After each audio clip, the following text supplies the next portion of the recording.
Forrest Gregg was saying he feels a lot better today. Secondly, they haven't really gotten the ball to their two best receivers, John Jefferson and James Lofton. 2 weeks ago against the Raiders, Lofton didn't catch a pass. Last week, Jefferson didn't catch a pass. Now, what Forrest Gregg feels is it's not those guys, it's not the quarterback, but doggone it, to throw the ball, you have to protect the quarterback, and his offensive line hasn't been doing the job, and so he's starting 2 new guards today. Inconsistency has been sort of a problem with the Cowboys, too, particularly on offense. What do you think their problem might be? Well, they haven't been able to run, and of course that really upsets Tom Landry because he really wants to run the football. In the first 3 games, the Cowboys have averaged throwing with Gary Hogeboom 43 times a game. And Tom Landry says that's not good enough. He said, I would like to run in the 40s. I just want to throw about 25, 30 times a game. He said that's what we have to do. We have to get where we're establishing our running game with Tony Dorsett. Raphael Septien will start it off. He will kick off for the Cowboys. The Packers won the toss. There is number 1, Raphael. Perhaps the best in the business at the moment. The Packers have been stumbling and staggering. As I said a minute ago, they haven't gained 300 yards in a game yet. Last year, they scored over 400 points. This year, they haven't been able to move the ball. Temperature is 90 degrees. It is very humid, very hot, semi-cloudy, semi-sunny. Harlan Huckleby and Philip Epps, which is a change from last week when we saw the Packers against the Bears, will be back deep for the men in green. The first time ever that Forrest Gregg has ever coached a team against Tom Landry. Gregg, of course, had so many great years as a player, a Hall of Famer from the Packers, spent 1 year here in Dallas under Landry. And he had some very interesting things to say yesterday about that year he spent here. John and I'll talk a little bit more about that later on. Raphael Septien set to get it going. Good high, deep kick, and it's going to be Harlan Huckleby at the 1.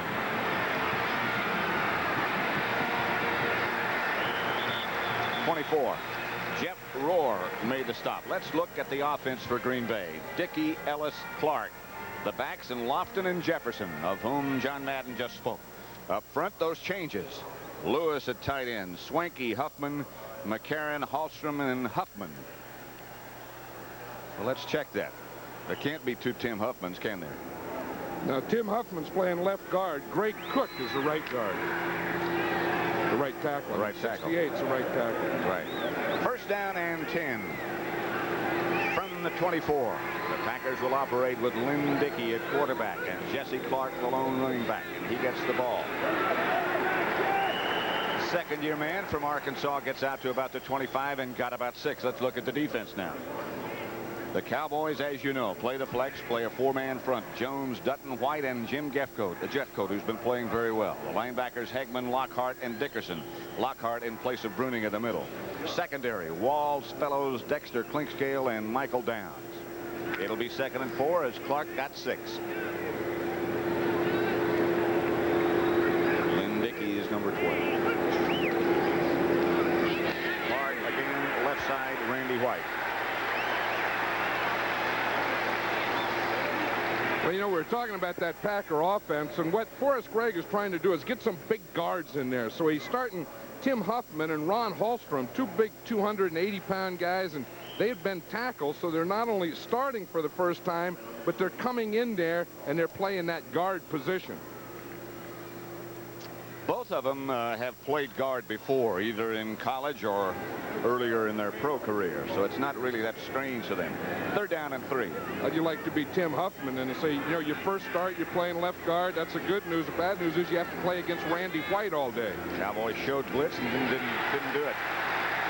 Ellis was the ball carrier, and he'll be shy of a first down. The Cowboy defense has done well in their 3 previous games, and they do it again.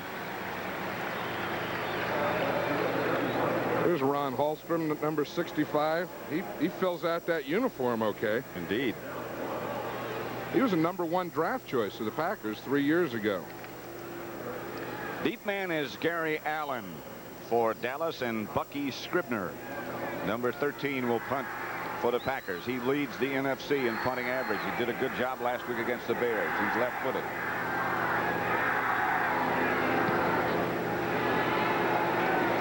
Quite catch it. Allen at 21. Back to the 30. Gary Allen has done a good job for Dallas. 46-yard punt by Scribner.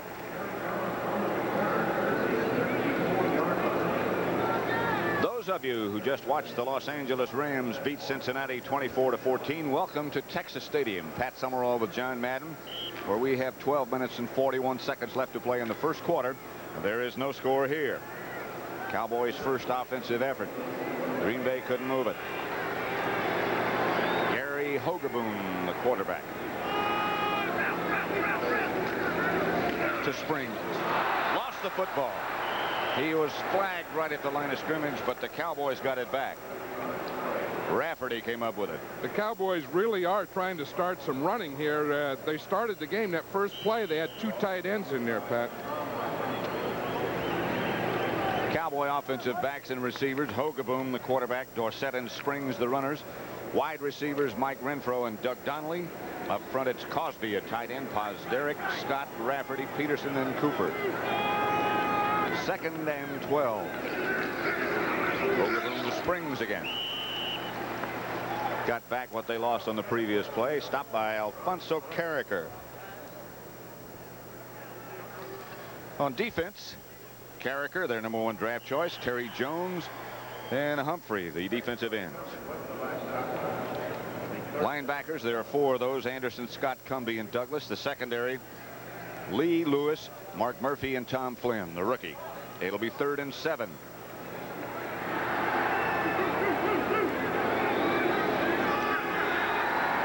Hogeboom from the spread. Through the hands of Cosby. Hogeboom had it on the money. Under pressure from Ezra Johnson, John Anderson on the coverage for the Packers, and the Cowboys can't get anything done. That was good coverage by John Anderson, a linebacker. You know, that's a tough thing, but if your linebacker can cover their tight end, as Anderson covered Cosby, then you can take your secondary guys and you can double the wide receivers. So that's a big thing. I think if Anderson can continue to cover Cosby man-to-man, that's going to be a tough thing for the Cowboys to throw the ball today. Philip Epps, a new father as of yesterday. Deep for the Packers, and Danny White back to punt for Dallas. Was he excited, wasn't he? We saw really? It right after he heard the news. Really?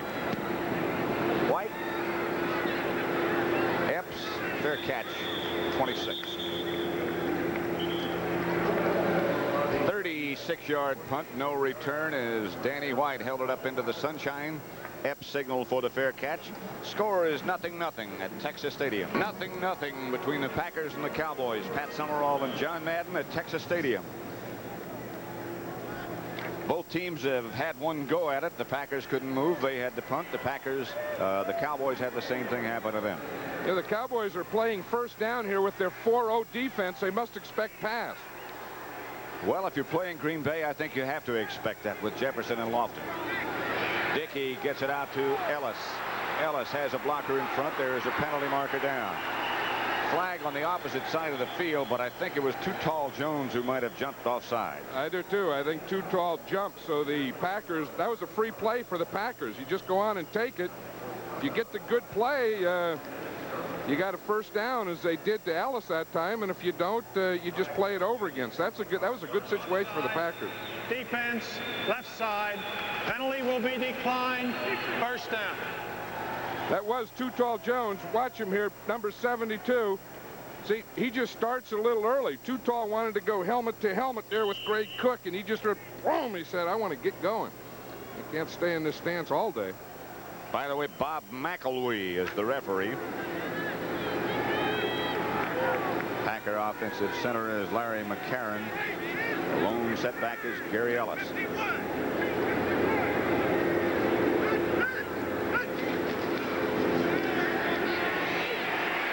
Dickey by Dutton. Chased by White. Caught by Dutton.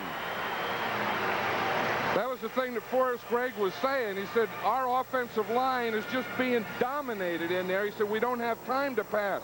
Let's watch it here from the end zone.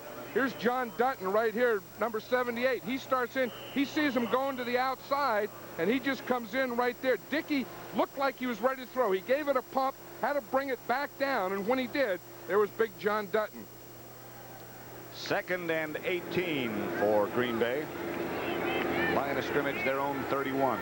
No score yet. And the guy blocking Dutton was Ron Holstrom, who we've been talking about. Dickey semi-roll left to Lofton, and he almost came up with a ball deflected at the last second by Everson Walls. Lofton had him beat. Everson Walls had to make that play he made because Lofton was behind him by about 5 yards. Look at that. Had he just gotten that ball over Everson Walls, that would have been a touchdown for James Lofton. Dickey just threw that one a little too short. As far as Greg said last week to us, he didn't leave enough air under the ball. I'll tell you, and Everson Walls does kind of live dangerously, does he? But he plays that kind of game. You know, he would say, I had him. What do you mean? I was there. I knew it was going to be there. 3rd and 18.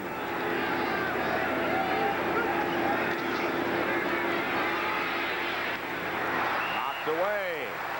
Dennis Thurman. Intended for John Jefferson, but Thurman with a good defensive play, number 32. I'll tell you it was, but that was one of those silly passes anyway. Once here, as we see this shot, you see they had the 2 safeties up in there faking a blitz. Then they didn't blitz. But here, he needed about 20 yards to go. He only threw that ball to Jefferson for about 6 or 7 yards. So even had it been complete, they have to punt the ball anyway. Scribner back to punt. Gary Allen back deep for Dallas.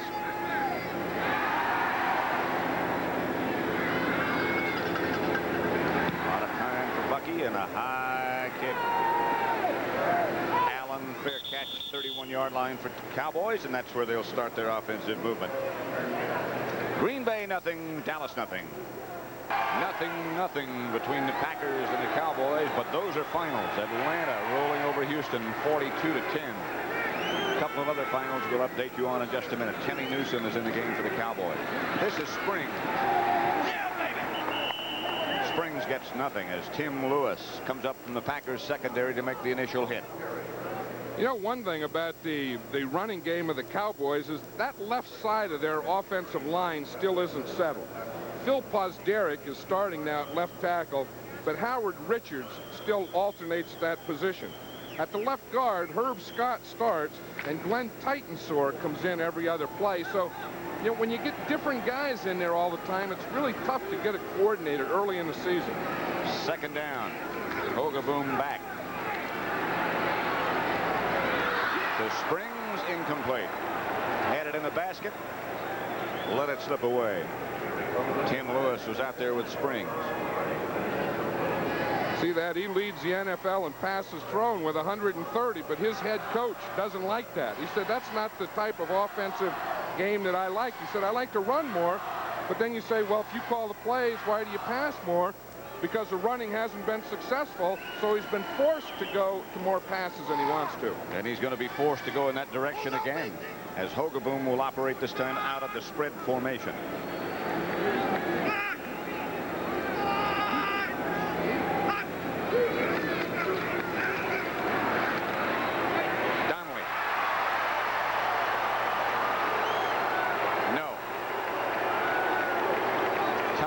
Flynn was the defender. Donnelly just couldn't get both feet down in time. He was open.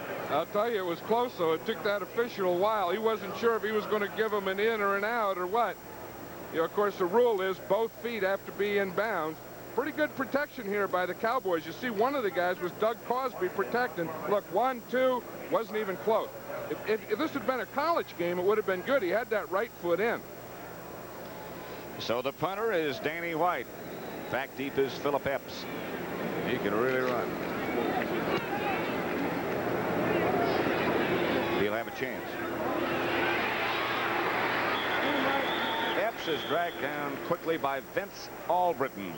37-yard punt, 7-yard return, 30 yards net on the punt by Danny White. So the Packers keep squeezing toward the other end on every exchange. 27 left first quarter.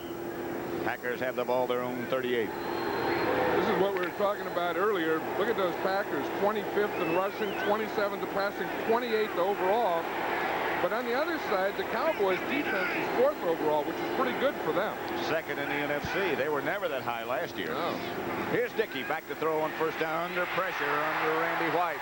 Down goes a penalty marker. White gets the sack. Dickey goes to the turf.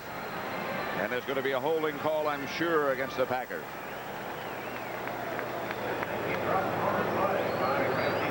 How would you like to go in your first start at offensive guard? Well, that's Tim Huffman. Let's watch him and let's see what we have here. Here it is right here. Here's Randy White here going man on Tim Huffman. Just watch him here. Now, White is so strong, and when he's right up there, helmet to helmet, look, they start on a double team. Huffman goes to the outside. It's really the center. It was Larry McCarron who he really ran by. They started to put that double on him. Huffman worked outside to get Jeffcoat, and then McCarron had him all by himself, and he just overpowered McCarron, who held him. 2nd down and 19. The ball back at the 29-yard line now. That was Lewis in motion, and Dickey is again smothered by Dutton and White. And let's go now for an NFL update and switch you back to our New York studio and Brent Musburger. Well, Pat, the winners now are starting to roll in. The Atlanta Falcons, they beat Houston easily. Gerald Riggs was the reason why. 25 carries, 120 yards, and 2 touchdowns, 42-10, Atlanta in an easy win. Let's go back to Pat and John. Green Bay nothing, Dallas nothing, as you look at Forrest Gregg, who spent a year as a player here after all those great years in Green Bay. Let's watch Randy White again. Now, that time it was Tim Huffman who started to block him. Then he was running to the right for a screen. I think Randy White, you just have to stay with him, even though you're running a screen pass. You better. Dickey outside Ellis. Out of bounds by Victor Scott. Not nearly enough for a 1st down for the Packers, and they will have to punt again with Scribner. I'll tell you, that is frustrating. Forrest Gregg knows it better than anyone. That you can have all these great pass patterns and wide receivers and quarterbacks, but if you can't protect, if those guys up in front can't keep the other guys out, it's all academic. And that's what's happening this year to the Packers. And it happened last week. It happened week before last against the Raiders. And it's happening again today. Gary Allen back deep. Bucky Scribner will punt. Good kick. Strong. Allen. Back out to the 30. Guy Prather is down very quickly. He's the first Packer to make the hit. 48-yard punt by Scribner. 34 yards net after a 14-yard return by Allen. Nothing still, first quarter, 8.5 minutes left. That is a final. Minnesota beat Detroit 29-28. Gary Danielson hit Leonard Thompson with 26 seconds to go. We'd like to welcome those of you who watched that dramatic finish to Texas Stadium, where the score is 0-0. Pat Summerall, John Madden, the Packers and the Cowboys. The Cowboys just got the ball. Dorsett in springs, and that's Dorsett in motion. It's Dorsett, the receiver. Right through his hands. Mark Murphy was close to Tony. Hogaboom is 0 for 4. We have 8.5 minutes left to play in the first quarter here at Texas Stadium. Just underway, and nobody's been able to generate anything.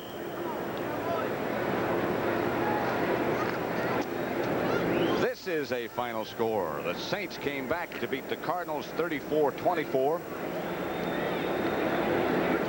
Those of you who watched that dramatic game also, welcome to ours at Texas Stadium. Pat Summerall, John Madden. 0-0 it is here. Dorsett from behind by George Cumbie.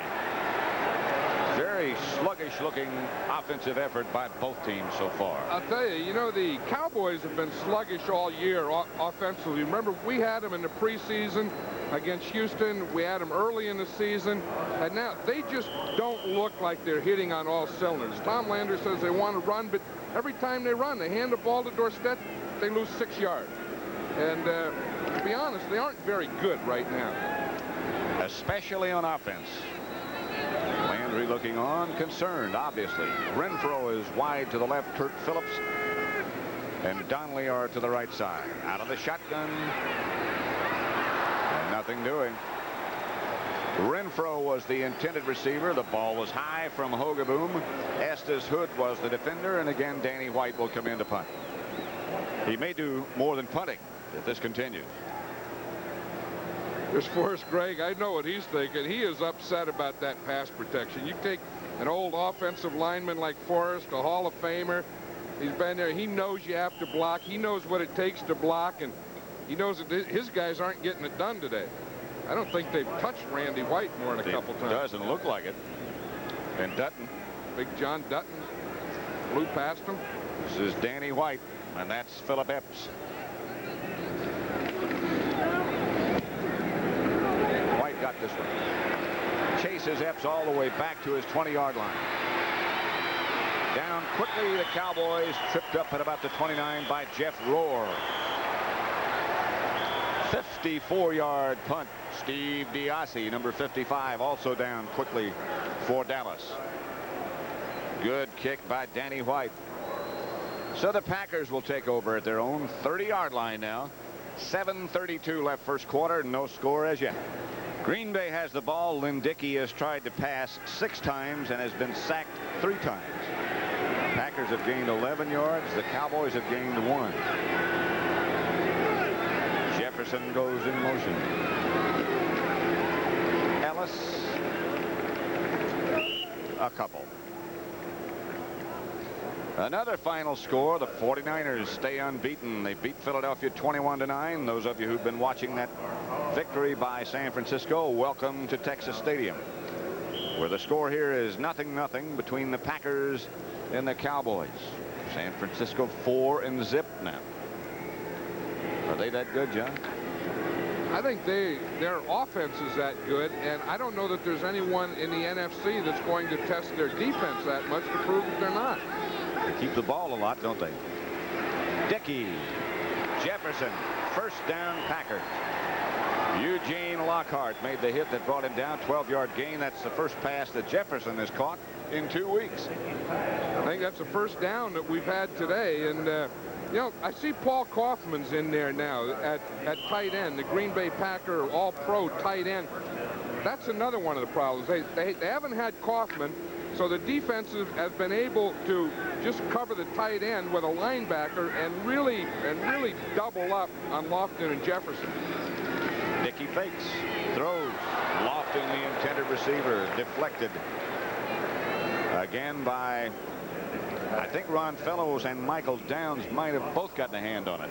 Well, you see what the Packers are trying to do now is throw on first down against that Cowboy flex, you know, and not get that pass rush defense, that 4-0, where they get the guys all up in the line of scrimmage and blitzing and coming and throwing on first down against the flex. And probably the best news for the Packers is that on the last 2 passes, they've had pretty good pass protection.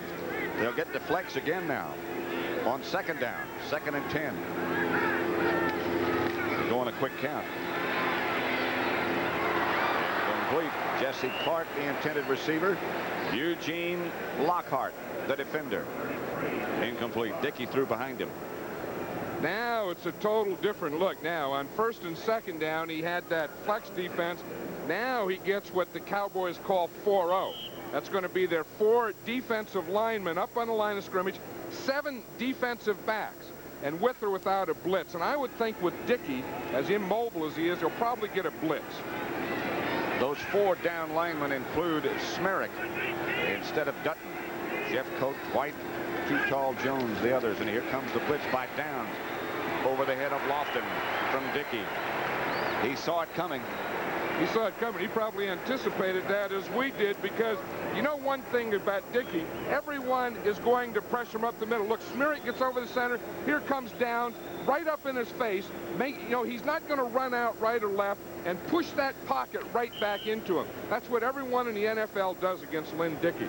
We saw it last week. The Bears did it. The Raiders did it the week before. And we see right now that's what the Cowboys are going to do. So the punting contest continues. Bucky Scribner with his 4th punt. Good kick. Good kick. Allen lets it soar over his head and into the end zone, and it'll come back to the 20, where Dallas will take over. 55-yard punt by Bucky Scribner. Next week, Dallas travels to Chicago, and so will John Madden and I. We'll see the NFL today beginning at 12:30 Eastern Time. Profile on Mike Ditka, the Bears head coach, who was here for so many years. Fire and ice. And then the Giants will be at the Rams, Atlanta, San Francisco, Philadelphia, Washington, Green Bay, Tampa Bay, and so on. Cowboys at work. Not very effectively again, as Dorsett gets about 3 yards, stopped by Randy Scott. You know, Tony Dorsett was saying during the week, Pat, that he doesn't like the one-back offense, and he liked it better when Ron Springs, number 20, was always back there with him.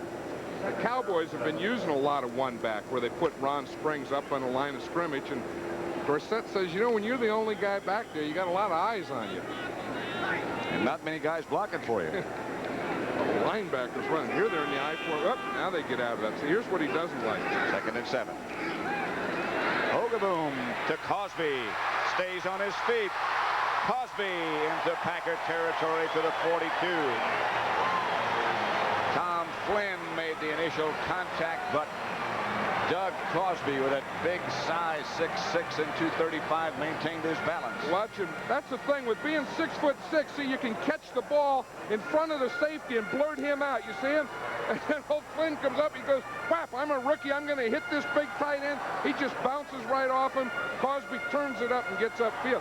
But that's what height the tight end gives you. The quarterback can find him deep in the middle. Then he can run over a little free safety. Which he just did. First down, Cowboys. Here comes Dorsett. No place to go yet. He can usually find some room, and he does, down to the Packer 36. For another update right now on what's happening around the NFL, let's go back to Brent Musburger in New York. Pat, the Bears needed a little height on this play. They led Seattle at the time by 7. A bad pass by Avellini. Keith Simpson's got it, 39 yards for a touchdown. The Seahawks and the Bears are tied at 7. Back to Pat and John. We're tied here, but not at 7.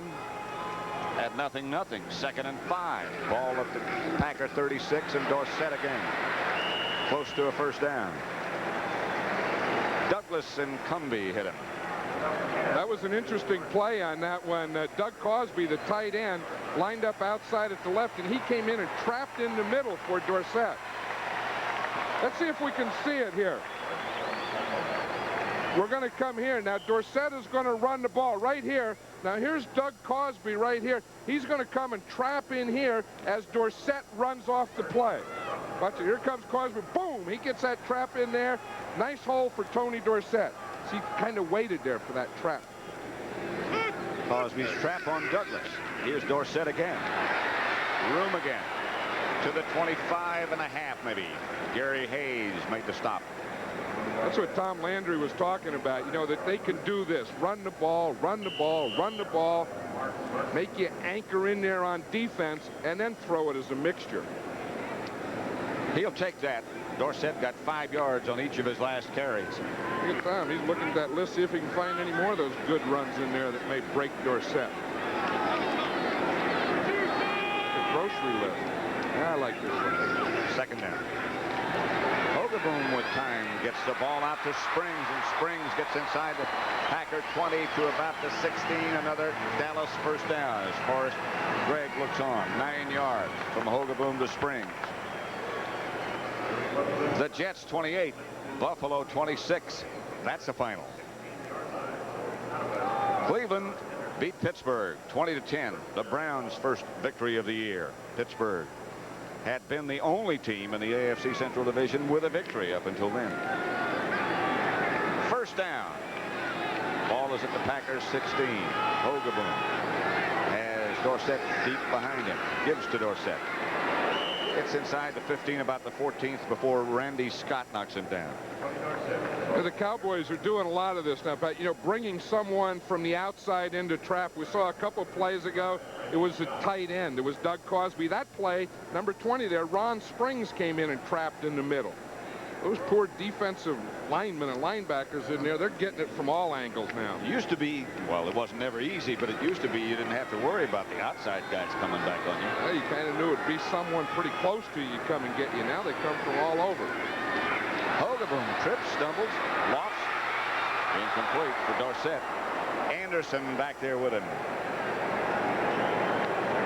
Well, that John Anderson is a pretty good cover guy. You know, we saw him earlier on a third down pass cover man-to-man on Doug Cosby, and that time he was on Tony Dorsett. Well, you know, we did the Bear-Packer game last week. Anderson took a shot to the side of the head, then started to hyperventilate. We really didn't know what was wrong with him. He had all those broken arm problems, but it's really encouraging and gratifying in many ways to see him back playing again this week. Well, they finally had to take him to the hospital for the hyperventilation. Hogeboom. Standing strong in the pocket, it's Mike Renfro with a diving catch and stays in bounds. Estes Hood was the defender, but a good play by Renfro.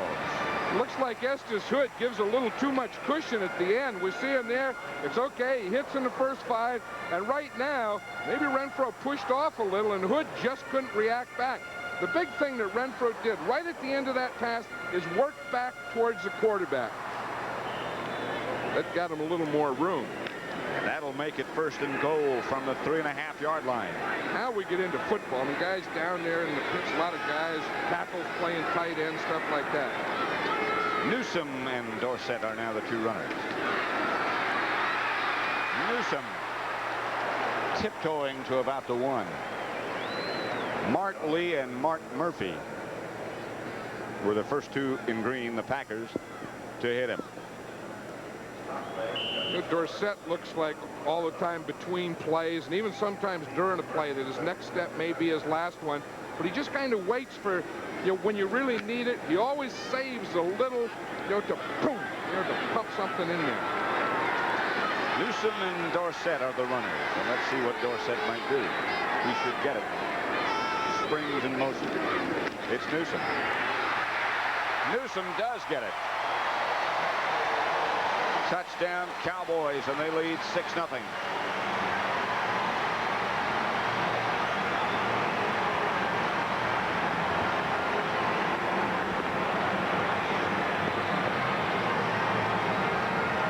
Newsom is a halfback fullback. He weighs 235 pounds. Watch him through it. That's the old dive play. He lines up in split backs right behind the tackle. He just goes straight in there. Pretty good movement. Boom. Hogeboom says, we got it. Nothing fancy. No, you don't see that play much, that old split T dive. Raphael Septien. Like General Nayland or someone used to have that split T dive.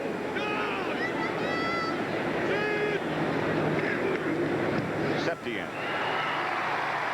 With Hogeboom holding, it's 7-0 Cowboys. 80 yards, 11 plays. Hogeboom hit 3 out of 4 on that drive. Dallas leads Green Bay 7-0 with 1 minute and 10 seconds left to play in the first quarter. At Summerall John Madden, Texas Stadium, Cowboys 7, Packers nothing. Raphael Septien set to kick off. You know, the Cowboys really aren't a power team, but they got some power on that goal line on that last touchdown with Newsom. Septien to Huckleby, a yard deep into the end zone.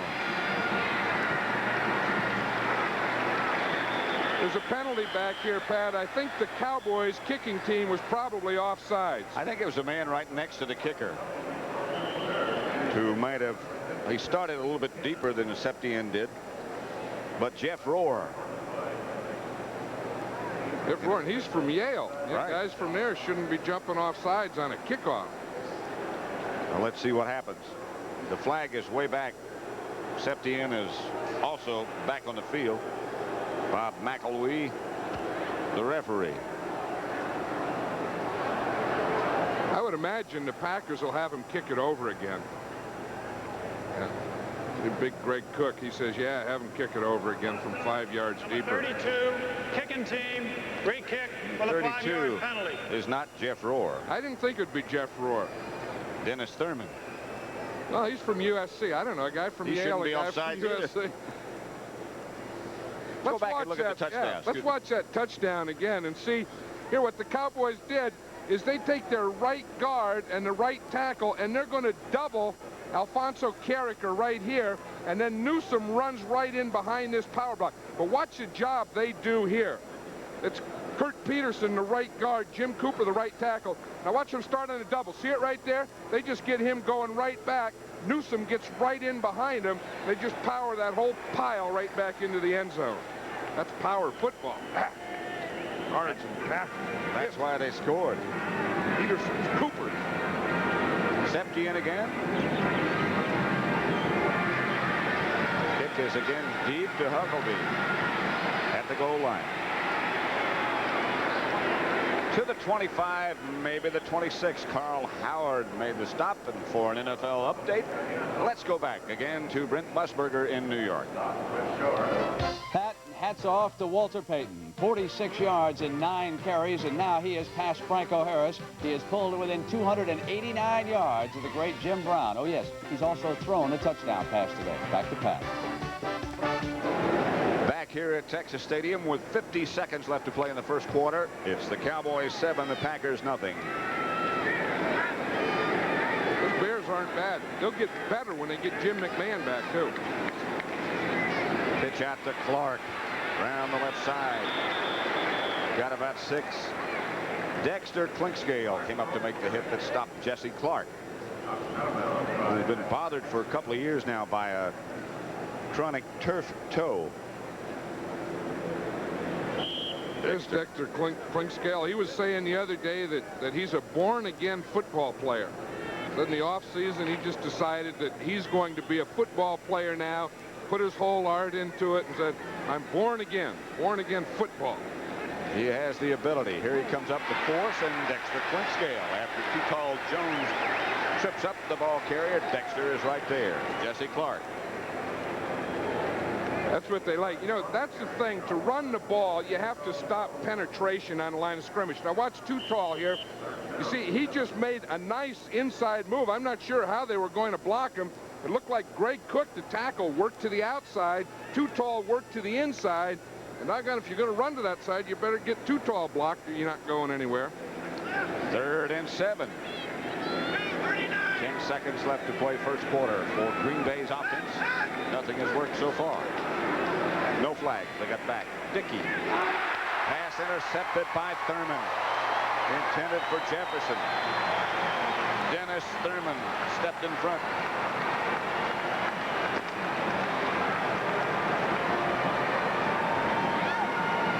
Well, that's when the Cowboys are tough to throw against, when they have that 7 defensive backs in there. You see Thurman, he's coming to the outside. It's a double on Jefferson. Thurman's right there. Now, Dickey should never have thrown that ball. I mean, doggone, Dennis Thurman was there all the way with him, and he was double teamed.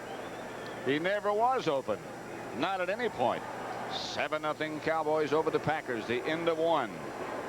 Summerall John Madden, Texas Stadium. Cowboys 7.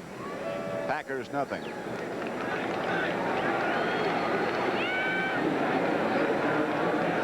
Dennis Thurman's interception has given the Cowboys the ball in Packer territory at the Green Bay 40. It's Newsome and Dorsett. It's out to Dorsett with some room. Cooper was the blocker out in front of him. A 15-yard gain on the quick screen from Tony Dorsett. Let's look at that interception again. Now here's Dennis Thurman up here. Jefferson's going to be the receiver. Dickey may have thought Thurman was going to blitz, but instead he just runs right back here. So they have the double here, and Dickey throws it right into him. Now this may be Dickey's last throw, but watch this. Now Thurman runs out. He may have thought, but watch him here. Right now, there's nothing there. Look, here's Thurman here. They have him covered here, and he's throwing it right here. He threw that ball right to Dickey, and now I see in the sideline that Randy White is warming up for the Packers. Hogaboom gives again to Dorsett, who now needs 1 yard to pass Jim Taylor, the great Packer running back, the great fullback on the all-time rushing list. Randy Wright warming up, a rookie from Wisconsin. Forrest Gregg might be ready to make a move to him. You know, you never know how well Dickey is. You know, he had that bad back, and those things can come and go and tighten up and those types of things, and maybe he's just not playing well. One thing about Wright, as the Cowboys are in motion, and they'll bring all this back with the flags flying everywhere. He is very mobile, very quick, a very good athlete. He can get away from some of that Cowboy pressure. And maybe that's the, you know, as we were talking earlier, everyone wants to rush Dickey straight up the middle. The way to get away is to get to the outside. Number 61, offense. That's big Jim Cooper. He's the guy that made that block down there in the goal line for Timmy Newsom's touchdown. Well, you got to do, I mean, you get a touchdown, you get an offside. But they don't mention him on the touchdown. No. You notice that? They never say 61. Hey, 61 made a good block down there. It's always 61 was offsides or held. Unfair. 2nd and 14. Good protection. Hogaboom, the rifle. Cosby, the tight end, inside the Green Bay 20, and Mike Douglas brought him down. It's shy of a first down, a 12-yard gain nevertheless. Hogaboom saying he wants to go. Look, he's giving that signal over there to Landry. This one, he'll deal with the hand inside. Now, that pass was complete because of pass protection. Cosby was covered. Then Hogaboom could hold the ball, wait, and then finally got it to him because he had good time, good pass protection. 3rd and 2, and Cosby is one of the very best at it, getting uncovered after he's covered.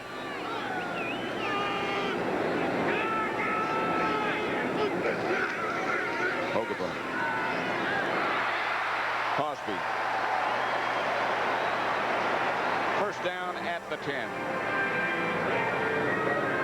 Cosby's taking a little rest here. He said, I caught some passes, did some stuff. I want to sit here a little while, see, because it is hot and humid out there.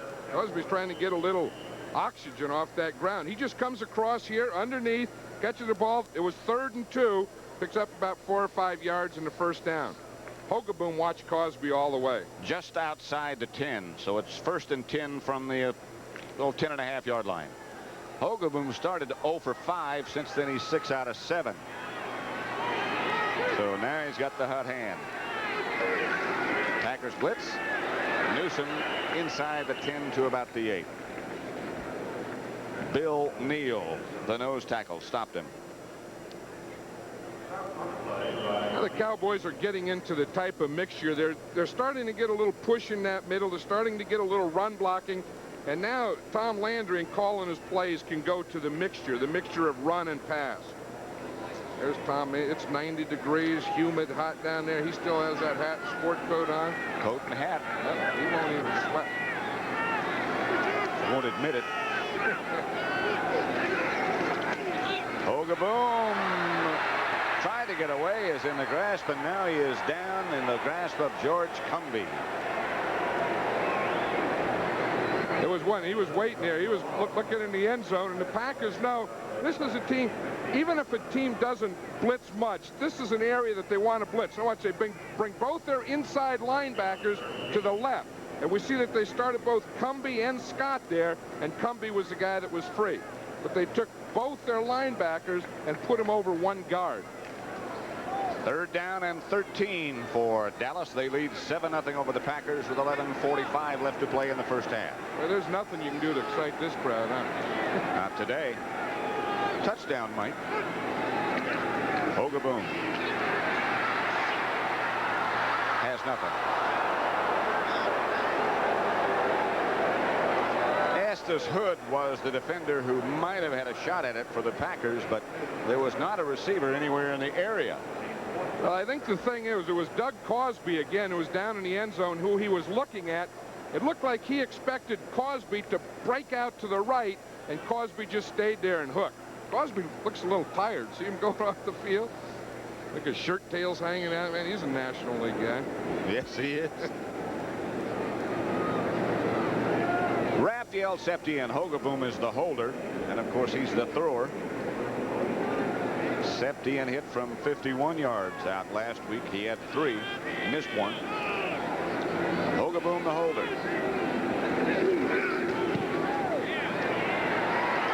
Septien makes it 10-0 from 32 yards out. 11 minutes, 29 seconds left to play in the first half at Texas Stadium, and the Cowboys on top of the Packers 10-0. Pat Summerall and John Madden at Texas Stadium. Cowboys leading the Packers 10-0. Raphael Septien set to kick off. You saw the story of the drive. Septien hangs it high. He's been doing a good job field goal wise and kickoff wise. That one only gets to the 6. Huckleby gets to the 23. Dennis Thurman on the tackle. Flag down.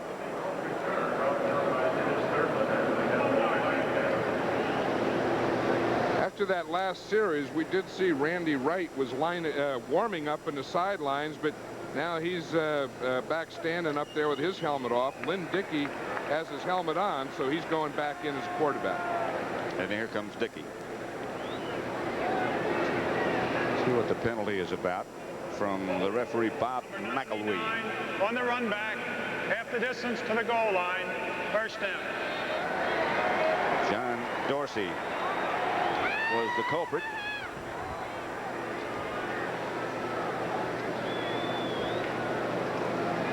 There's Randy Wright and Rich Campbell alongside him. Forrest Gregg really impressed with Randy Wright and his physical ability. He came in, and from the right after a few days in camp, Forrest was saying you could tell he was going to be the #2 quarterback. He said then everyone realized it, but he beat out Rich Campbell and David Whitehurst, who they let go. And he said it was probably the most easy decision he had to make, but it was so clear. Dickey gives to Jesse Clark. Jesse gets a couple of yards before Eugene Lockhart, the middle linebacker replacing Bob Brunig, made the stop. I think he's going to be a good one, that Eugene Lockhart. His nickname is the hitting machine. Let's see if we can just watch him. Now, here's Lockhart right here. Now, in the Cowboy flex, they're going to keep guys off his legs so that he can just react right or left. Now, watch him. He's down there in that stance. He's ready to go. He sees the play coming, takes on the guard, gets right in there underneath that fullback. He really has great instinct for the ball. Second down. Dickey to Clark again. To about the 19.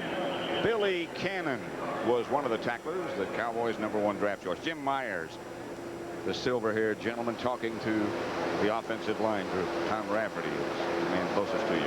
You know, he's talking about that blitz where they had those 2 linebackers coming off to the right. Rafferty, the center, has to work to the right when both linebackers go to the right.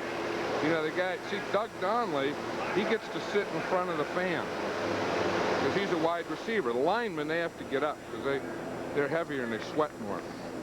Little guys sit by the fan. With a towel around their neck. They get to drink juices and stuff. The other guys get this water. Yeah, they send them up in the middle of the bench. They don't get any fans. Plus they bring in dirt for them. Not here. Second down. Ellis. Dexter Clinkscale up quickly to make the stop. Tom Landry. Been here a while. He has experience. Forrest Gregg played 1 year for him at the end of his career as a so-called player coach. Very interesting comment he had to make yesterday about the year he spent here. Well, he said after playing his whole career under Vince Lombardi, he thought there was only one way to do it, you know, where you just drill and you go man on man and get down in the pits and get after him. So, but then he came with Landry, who he respects almost as much as Lombardi, and he said he had a totally different approach, and he said they both work. Reverse to Lofton. It's worked here before. Doesn't quite get the first down this time. We saw him take that about 75 yards a couple of years ago in the playoffs. That same play from the other side of the field. And I'm glad to see the Packers trying something here. I mean, they're going and they're doing something. Yeah, I mean, you have to get something going. Let's watch it here. Here comes Lofton. He lines up on the right-hand side of the street, comes all the way, so he has to run darn near 50 yards before he gets back to the line of scrimmage. Now, he's going to get a good block right out here by his center, Larry McCarron. He's going to make a block right in front that got him that far. Fellows up in good shape, though. They did not overreact. It's 2nd and 2. Dickey gets it down the middle to backup tight end. Number 86. Well, let's have a look. That's Ed West. Ed West, yes, who changed numbers. Yeah, he was 49, and the league wouldn't let him wear 49, so they switched him to 86. But he was an impressive rookie in training camp, and another one of those players that Forrest Gregg wants to build his team around. In fact, he said when he was 46, the league says, hey, he has to be an 80 number, and the equipment man didn't want to give him 86, Boyd Dowler's number, and Forrest Gregg says, look, if you're going to give Dowler's number to someone, give it to a good player. Give it to Ed West. And that's what he's wearing now. Jefferson goes in motion, and Dickey backpedals. Ball batted up in the air.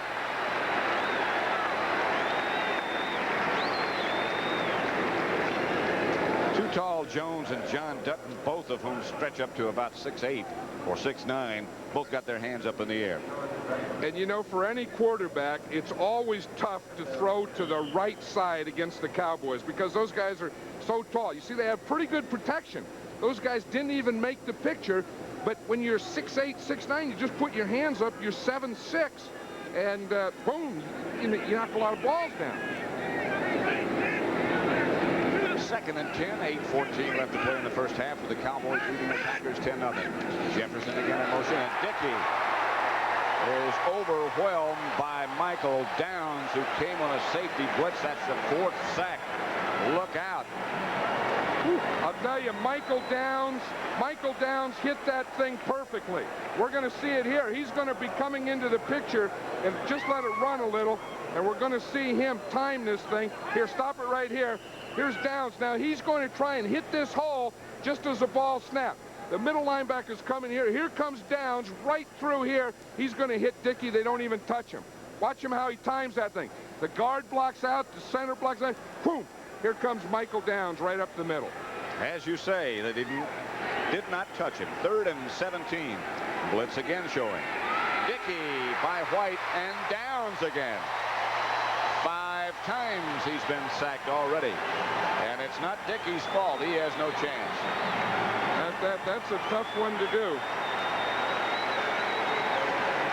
Because you can see what happens. You see they're bringing the whole bunch. They're bringing Clinkscale. They're bringing Downs. They're bringing Thurman. They're bringing Randy White. Now the fans are getting excited. They like that defense. They like that blitzing. Hey, go blitz, guys. Dickey doesn't like it. He's shaking his head, and they bring too many. I mean, they brought about 7 on that play. That's all he can do is shake his head. Bucky Scribner back to kick. Good kick. Allen back deep. 24-yard line. 37, flag is down. Rich Wingo made the hit that brought him down. A 54-yard punt by Scribner. It was a late flag. That flag got about 20 yards. The guy threw that one. That'll be that illegal block from behind above the waist or whatever they call it. Against Dallas. That guy really threw that flag. You know, it has a weight in it, so he can kind of heave that thing about 20, 25 yards to catch that guy. He could be a quarterback. Illegal block above the waist. Number 28 on the return. First down. Illegal block above the waist. Norm Granger, backup running back for the Cowboys, was the culprit. 7:20 left to play in the first half with the Cowboys leading Green Bay 10-0 at Texas Stadium. 10-0 Cowboys over Green Bay. Second quarter, 7:20 left to play. Ogaboom, the quarterback. Dorsett, the lone setback. Now Springs joins him. Dorsett. Mike Douglas quickly into the Dallas backfield. Let's check out the scoreboard around the NFL, see what's going on. Seattle leading the Bears 10-7. Second quarter. Bears unbeaten. Miami 13, Indianapolis Colts 7. The Giants 3, the Buccaneers nothing. Second quarter. All of those games are ones that started at the same time we did. Denver 7, Kansas City nothing at Mile High. Here it's second down.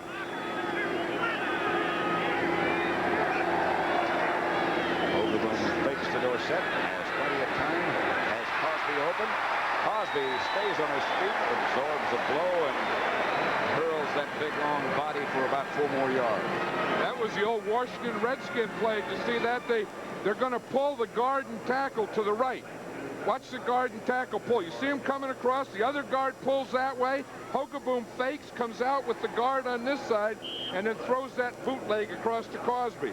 I like that kind of stuff, where the left guard and left tackle pull right, the right guard, Peterson, pulls left, the quarterback fakes, comes out, throws. A lot of stuff. First time we've seen Dallas do that. That springs for a loss of about 3 by Cliff Lewis. You know what happens on those types of plays? You practice against them so much when you're playing the Redskins that someday I'm sure Tom Landry said, hey, that looks pretty good. We're doing that. Hogaboom last year was a backup quarterback. He was probably the guy that was running the Redskin plays. He probably knows that play as well as Theismann does. As many times as we've seen the Redskins do it, the Giants do it, now the Cowboys do it, it sort of just paralyzes the middle linebacker. He doesn't know where to go. Oh, it just, I mean, there's so much movement. The back coming, guards crossing, tackles, boom, bootleg, cross. Hogaboom, screen pass, Springs. Flag down. Springs almost got enough for a first down. Maybe he did. Mark Murphy made the tackle, but the penalty marker is back down in Dallas territory. It's the Cowboys. You tell Gary Hogaboom. Number 85, blocking before the ball was caught. Backup tight end Fred Cornwell is the man they singled out as the violator. 13-yard gain wiped out. They call him Cosby Jr. When he was at USC, that's a nickname they gave him. He wore Cosby's number, 84, and he looks a little like Cosby. Look at their sizes. Still second down. But still, on a screen pass, you can't block until the ball gets caught. Now watch, if he blocks before, when the ball's in the air, you can't do it. Cosby is 6'6" and 235. Cornwell is 6'6" and 235. So it'll still be second down. 22 yards they need to pick up a first. And Gary Hogaboom does not go to the spread formation this time. He has a very, very strong arm. Packers pressure. Second sack of Hogaboom. It was Randy Scott, who had a great game in the playoffs 2 years ago against these Cowboys, and George Cumby, who made the sack. Let's look at it again. Now, again, we're going to see the linebackers doing the same thing. You see, both linebackers cross and come to the right this time. Hogaboom looked, didn't have anyone open, had to hold the ball, and then the blitz got to him. One thing that's interesting, though, is Doug Cosby isn't in there. We're talking about Fred Cornwell, Cosby Jr. Doug Cosby looked like he was awfully tired, and I wonder if he's just tired or maybe something happened to him. 3rd and 33. No, he's back in the game. He's in there now. Tight end on the left. They decide we won't go for the whole bundle, and they give it to Dorsett. Dorsett fumble. Hit by Charles Martin. Cosby is in there signaling now, say we got it back, and we'll see Danny White to punt. Yep, Rafferty. Old Tom Rafferty picks up the thing and says, I got it. What's this now? Dorsett has some of these problems sometimes, and again, it's just, you see what happens. He had everything all right, but he got hit from behind. That's usually when a back fumble. You know, they can have that thing tucked away, but they can't see stuff coming from behind, even though you are nicknamed Hawkeye. That was Robert Brown that hit him from behind and knocked the ball loose, and Dorsett, I think, is okay. It is hot and humid. And Danny White is into punt. Philip Epps back deep for Green Bay. White catches a good one. Epps retreats, juggles, hangs on. Down quickly is Victor Scott, number 22, who impressed everybody during training camp, made the football team, and now does something like this. I'll tell you, this is a heck of a play by Scott. He got down there, played off the blocker, waited long enough till Epps caught the ball, then made the tackle. 10-0 Dallas. 10 Green Bay nothing as you look at the Packers head coach Forrest Gregg. You know what he was doing, Pat? He was talking to his offense on the sideline, quizzing them about how they pick up the Dallas 4-0 blitzes. That's the thing he's worried about, is what happens on 2nd and 3rd down. Well, this is their regular defense on 1st down, the regular flex. Dickey on a semi rollout. Jefferson in front of the Packer bench. Ron Fellows out of bounds. For an NFL update right now, let's take you back to New York and an update from Brent Musburger. Well, Pat, Phil Simms and the Giants have got it going against the Tampa Bay Buccaneers. Lawrence Taylor was out with a back spasm. He forced a turnover, and then Simms hit his 9th touchdown pass of the season to Bob Johnson. 10-0 Giants lead. Back to Pat and John. At midfield are the Green Bay Packers against Dallas. Dallas 2-1, the Packers 1-2. So those Giants are going to win that one, though. They better get Lawrence Taylor back in there and out of that spasm. Can't afford a back spasm, at least on the part of Lawrence Taylor. Dickey back again, has Lofton behind him. Ron Fellows, Dexter Clinkscale, and Michael Downs in the area. Looks like the Packers have kind of solved that regular defense of the Cowboys in pass protection because Dickey is getting some time now. But the big one's going to be that 3rd down again. You see, here on 1st down, now the Cowboys use that flex, and they kind of got some doubles. They're keeping a back in there now to help, and Dickey is getting a little time. Early, he was just getting knocked on his back. As long as they can keep him in this defense, the blocking scheme is not that difficult. It's a regular 4-man front now. Dickey looking it over. But here comes a blitz. Now's Michael Downs again, who came in scot-free. Again, Michael Downs really does the job here of timing. Now watch, he's not even in the picture. Now watch, here he comes. See, he just times it so they don't count him. He's not counted. Boom, he just gets there just as Dickey is throwing the ball. John, as well as he's timing that thing, would you consider when Dickey comes out changing your snap count? I would sure change the snap count. I'd either go on a quicker snap count or a longer snap count because Michael Downs really has that snap count down now. 3rd down conversions have been nil for the Packers. 0 for 6, and now they've got that dangerous looking front up, but they don't blitz. It's a 4-man rush. Dickey has nothing to work with. Everybody was covered. Philip Epps, the intended receiver. Fellows was right there with him. Flag is down.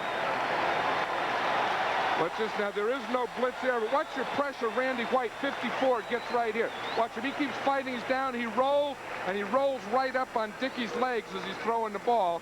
That flag was against the Packers, so they'll punt anyway. He even rolls hard enough to knock somebody down. He has good roll. You see, I mean, he hits, and then he rolls, and he just keeps on going until he gets to the quarterback rolling. I'll tell you, quarterbacks don't like that either. As they're stepping up, you know, and looking downfield, and they feel some guy rolling up in their legs. Especially if it's Randy White. Scribner, left-footed, punted 5 times already. Allen at the 10. To the 25. Gary Allen is not a spectacular returner, but he does get it back upfield. Dallas 10, Green Bay nothing, with 3:22 left to play in the first half at Texas Stadium. He's got all the equipment. Here's Dorsett over the left side, about 5 yards for him. Knocked out of bounds by Tim Lewis. Dallas 10, Green Bay nothing. Dorsett 5 yards. Carried 11 times for 22 yards. Far below his standards. New York, we were talking about the Jerry Cooney fight, and that long-awaited return. Following that will be the New York Triathlon and the Marlboro Cup. 2nd and 5 here from Texas Stadium. The Cowboys with Gary Hogeboom at the helm. Dorsett, the deep back. Springs on the right, Cosby on the left, and Cosby goes in motion. Cosby has the catch on the Dallas 1st down. Knocked out of bounds by Mark Murphy over in front of the Packer bench, but they'll move the sticks. You know, Cosby's thinking about that play. He really has to run a long way, and he's getting a little tired out there with Doug, because he starts on the left side of the formation, comes all the way across in motion, and then runs his pattern. He's already caught those 5 passes today and had some blocks and some leads and some traps and some knockdowns. Some knockdowns and knocked down a safety. Yeah. Usually when a guy gets tired, those hands go to the hips a lot more often. You notice that? Yeah. I was just watching him come out of the huddle and get down in his stance, and he's got one hand on his hip. That's Dorsett in motion, and Hogeboom gets back to Springs. Springs skates to about the 43. Pickup of 5. John Anderson tripped him up. 3:03 and exactly 3 minutes now left to play in the first half as the Cowboys lead the Packers 10-0. You know, this does look like a slow game, and the players, you know, they're walking slowly back to the huddle and off the field and so on, but there is a lot of humidity down there, and that does tend to sap you. It'll be 2nd and 5. Tony Dorsett, by the way, has just passed Jim Taylor on the all-time NFL rushing list. This is Springs. Couple short of a first down. You know, talking about this weather and sapping you, I think it sapped the fans here. I have never heard such a quiet football. How many people do they have here 65,000. 65. Those 65,000 could set a record today for being quiet. Because maybe they're just trying to get cool. Look, they're sweating and stuff. Look at them. Look at all those fans. That's what's wrong. That's why they're not making any noise. They're fanning each other. They're too hot to make noise. But this is a quiet place. Whoa. 2-minute warning. After they get the warning, they can put the fans down and start yelling. 2 minutes to go in the first half. Pat Summerall, John Madden, Texas Stadium, Green Bay trailing Dallas 10-0. The all-time leading rushers. There's been so much notoriety and so much talk about this lately. Jim Brown is still #1, but Walter Payton in the game between the Bears and Seattle, which is going on right now, has passed Franco Harris, and down at the bottom, Tony Dorsett has replaced Jim Taylor as #6 on the all-time list. This is run Springer, Timmy Newsom. Sorry. Enough for a Dallas first down. Terry Jones made the hit that brought him down. Get into those statistical races and all that business about the all-time leading rushers. It really is hard to compare because you don't know who had the offensive line. You don't know who had the limited schedule. You don't know the conditions. It's all a matter of those who like to talk about those things. That's right. More games now, artificial turf, traveling, the whole thing. 1:37 left to play in the first half here. 10-0. Dallas leads. 1:37 left to play first half. The ball is at midfield. Cowboys 10, Packers nothing.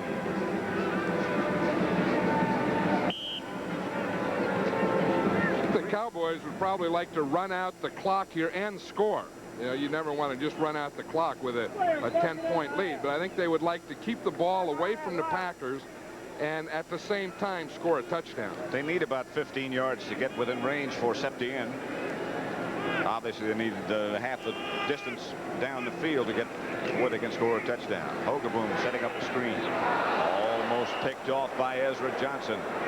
Oh, he had it smelled, didn't he? And I'll tell you, Ezra, you know, those defensive linemen, you know, they get those hands and fingers all taped up and look like they hit their head. A defensive lineman, whenever he drops a ball, will always hit himself in the head.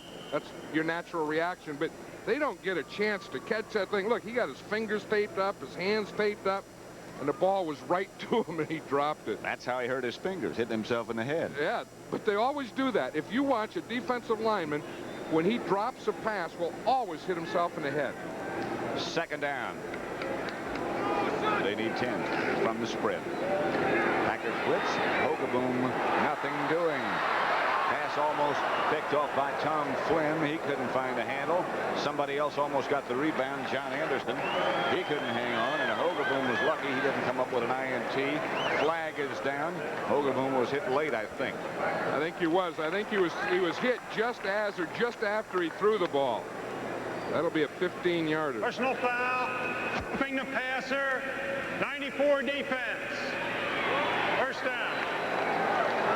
Flag is thrown against Charles Martin, number 94.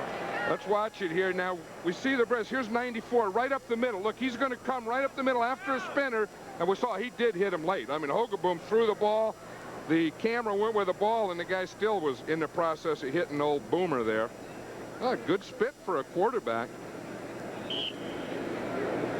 Couldn't recover from the spin in time to stop, maybe. You know what his nickname is? Boomer. Boomer's a National Leaguer. Yeah, but that's a, you know, like I had a guy, Bob Brown was Boomer. I mean, Bob Brown weighed 290 pounds. He had arms this big, like thighs. He hit a goalpost once with his right forearm and knocked it down. That's a Boomer. Sure is. Hogaboom with a screen. This time it's Newsom, and Newsom barrels down to the Packer 25-yard line. Again, there's a penalty marker down. And a timeout is called. This one taken by Dallas. And correction. They picked up the flag. No flag. Timeout Dallas. Coming up at the half, of course, scores and highlights with Brendan Irv, and live in the studio will be Jim Brown, also Cooney, and a report on Muhammad Ali. Jim Brown watching very closely the progress between, or the contest, I guess you could say, between Franco Harris and Walter Payton, and now Dorsett joining that list of all-time rushers. And Brown, of course, very, very interested and caring very much about that all-time rushing record. Well, you know, somewhere they ought to, I've always felt they ought to just leave the great ones be the great ones. I mean, Jim Brown did it. He did it in his day. He was the best. There's no question there. And I don't know that you can compare guys today. I mean, they have, everything is different. More games of travel, the artificial turf, different type of coaching. But let Jim Brown be the great one he was. Let Walter Payton, Franco Harris be what they are. O.J. Simpson, Tony Dorsett. You know, we always have to say who was better. I mean, who was better? Joe Louis, Muhammad Ali, Rocky Marciano. So what? They were all great.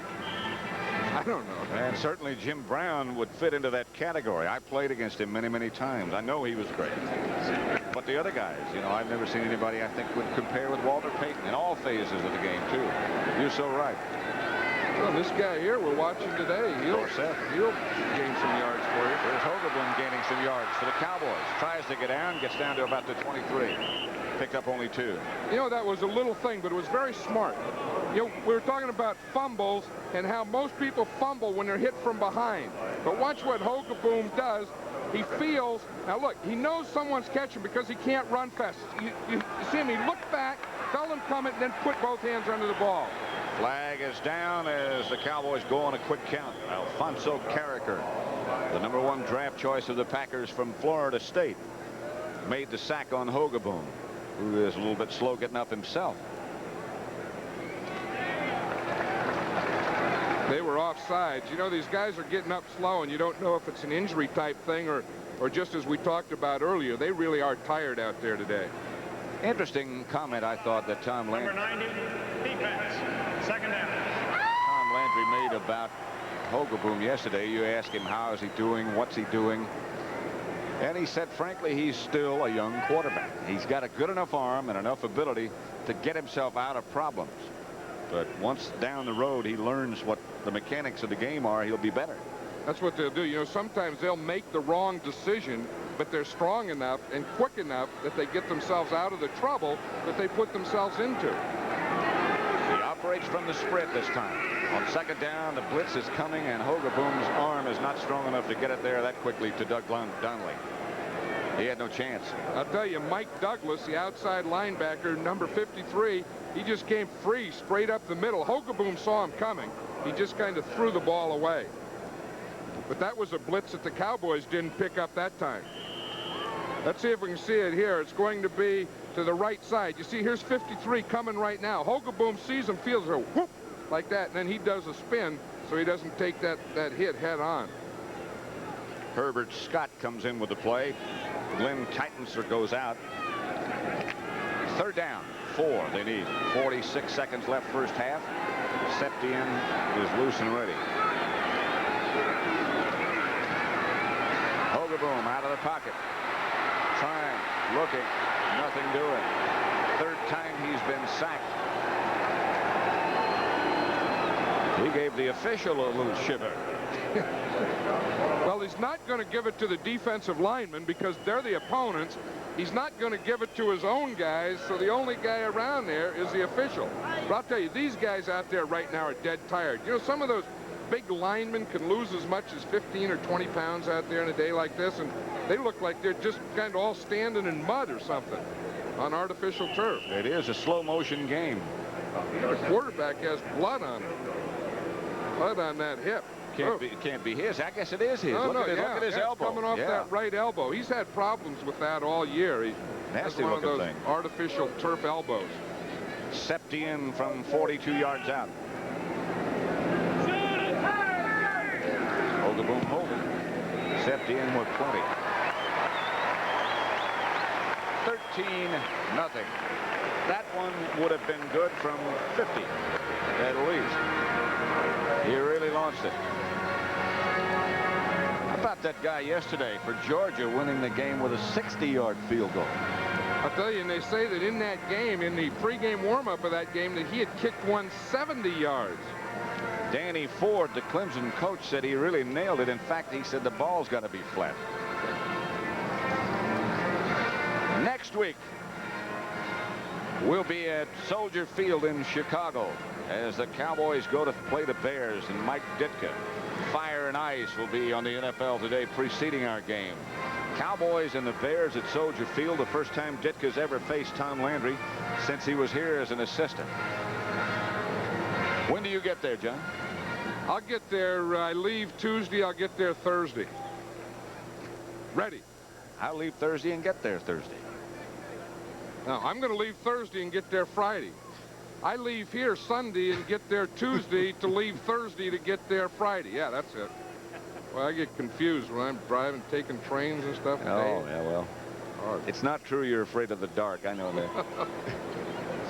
12 seconds left to play in the first half. Septien to kick off to the Packers. Cowboys leading 13-0. This telecast is presented by the authority of the National Football League, is intended for the private use of our audience. Any rebroadcast or other use of this telecast without the express written consent of the Dallas Cowboys and the National Football League is prohibited. Septien to kick off. High, hanging, Huckabee. Thurman. One of those there. Steve Diassi also there. Steve Diassi is a rookie who made this Cowboy team as a special teams guy. Watch him, number 55, and the things they have to go through. You see him, he just hits that guy with his left arm, hits another guy with his left arm, and gets in there and makes a tackle. He just bounces off him as he runs down there. I think that's why more and more teams are keeping more linebackers, just for use on special teams like that. For the special teams, and then they're usually like linebackers and defensive backs mostly. As you say, special teams is getting to be such a big part of the game today that guys are drafted, signed, and kept on a team just to play special teams, to play coverage teams. And they hope that someday they'll develop well enough to play on a regular basis, but they are drafted for that purpose. You're exactly right. Lynn Dickey. Too tall Jones around the outside. Dickey to Lofton. Almost picked up. The Cowboys had it read well, and Michael Downs, who's had one heck of a first half, was back there to knock it down. They'll head for the locker rooms now with the score: the Dallas Cowboys 13, the Green Bay Packers nothing. Dallas has dominated on what has been a sultry, rather slow first half at Texas Stadium. 13-0 Dallas over Green Bay. Heavyweight boxers are in the news this week. First, Muhammad Ali and the growing concern over the health of the former champion. Joe Frazier, George Foreman, even Leon Spinks. They gave Ali a tremendous beating. This is where Muhammad Ali has always been able to reach down into the bag of tricks. But on this night, the bag was empty. Leon Spinks would win the heavyweight championship of the world in one of the greatest upsets ever. Ali would come back and beat Spinks and then retire. And on this night in Las Vegas against Larry Holmes, Muhammad Ali would again take a savage body beating. From time to time, Ali always threatened to stage another comeback. They all been talking. They thought it was gone, didn't you? You thought it was gone. Well, you tell the whole world, I have returned. I'm the greatest of all time. But because of those beatings, something was happening to Ali. His speech was beginning to be slurred. He was in and out of hospitals. This week, he was in again, here in New York. The word is out, I can't talk. The word is out, you can't understand me. The word is out, I'm punching through, all kind of stuff. So I said, I'm not going to dodge the press, because if I do, it might make it look true. Upon releasing Ali from the hospital, doctors say he is in no immediate danger, but he will continue to receive treatments. Meanwhile, on a different fight next Saturday here on CBS Sports Saturday. And again, that fight, well, the broadcast is scheduled to start at 3:30 p.m. Eastern Time, and if Cooney does indeed step inside the ring, you will see it live here against Philip Brown. Now, let's get you up to date with everything that's happened in the National Football League. San Francisco, you can see our score there. The Seahawks over the Bears at the half, 10-7. Walter Payton has had a very strong first half. There you see the San Francisco 49ers. They are unbeaten in 4 games this year, 21-9, and they did it easily over the Philadelphia Eagles. Matt Cavanaugh stepping in for the injured Joe Montana, hits Dwight Clark with a 51-yarder. That was one of 3 touchdown passes that Cavanaugh passed, 21-9 final. Now, these scores are all finals here that we have for you. The New York Jets easily over the Buffalo Bills, 28-26. You say, what do you mean easy? It was a 2-point game. Folks, look at this. Every time you had the wind at your back up in Buffalo, you threw touchdown passes. And Pat Ryan hit Wesley Walker 3 times, and they just held off the Bills, and there was no doubt about it. Freeman McNeil rushed for more than 100 yards. Now, also this afternoon, the Rams, 24-14. I've got to bring Jim Brown in here and ask him about another Brown. Is this fella any relation of yours, this one that's going to go out and catch this ball? Well, no, he's not, but I'd like to have his speed, I'll tell you that. Look, what a catch. Irv, you tell me when he came out of Arizona State, the Olympic speedster, that the scouts had a question mark about him. Yeah, the only question about him was his eyes. You know, they didn't know whether he had good enough vision to see the long ball. Boy, he saw that one today, didn't he? And the Rams win, and what's gone wrong with the Bengals? A lot of talent on that team, but they are 0-4. They lose 24-14 was the final in that game. St. Louis and New Orleans, big win for Bum Phillips. 34-24 was the final score in that game. Richard Todd was the starting quarterback. He goes all the way. Hobie Brunner caught 6 passes for 131 yards, and he was the receiving star for Todd. And so the Cardinals' record now, it sags to 2-2 under Jim Hannafin. Also this afternoon, the Oilers, well, they were no match at all for the Atlanta Falcons. 42-10 was the final score there. Steve Bartkowski, the first 3 times he touched the ball, he put points on the board. And also Detroit and Minnesota, the Vikings beating the Lions 29-28. That was another tough war in the NFC Central Division, but the Vikings prevailed, and their special teams again scored another touchdown. And we have the Steelers and the Cleveland Browns. The Steelers were favored in that game, even though it was in Cleveland, but the Browns prevailed 20-10 was the final count in there. Paul McDonald, who had looked very bad the first 3 games, wins for the first time this year under Sam Rutigliano. And the New England Patriots lose to the Washington Redskins 26-10. And Joe Theismann said the important thing against the Patriots was to control the clock. We knew that they had stopped everybody else before, and I think our guys just made our minds up that if, with the type of explosive offense that they have, we had to control the football. And the way we control the football is short passes and running the football. You know, we've got our offensive guard in John Riggins. He's as well a blocker as a runner, so and he's a tough guy. And so we just put it on his head. Jim, what do you think of John Riggins? I think he's great. The epitome of the old style and the new style. He certainly is that. A little bit of Jim Brown with that power that he shows. But you told me that Theismann works everything off of him? Yes, for the last 3 years, it's been a matter of Riggins. He is a gladiator, and everything works off of him. Oh, that was pretty right there to Charlie Brown. And so, Jim, I think the Redskins appear to have gelled after not looking too good. Yeah, they're ready now. They really are. Big John is back. Okay. Now, some other scores around the league. We'll run through them. Again, we have Seattle leading the Bears. It is 10-7.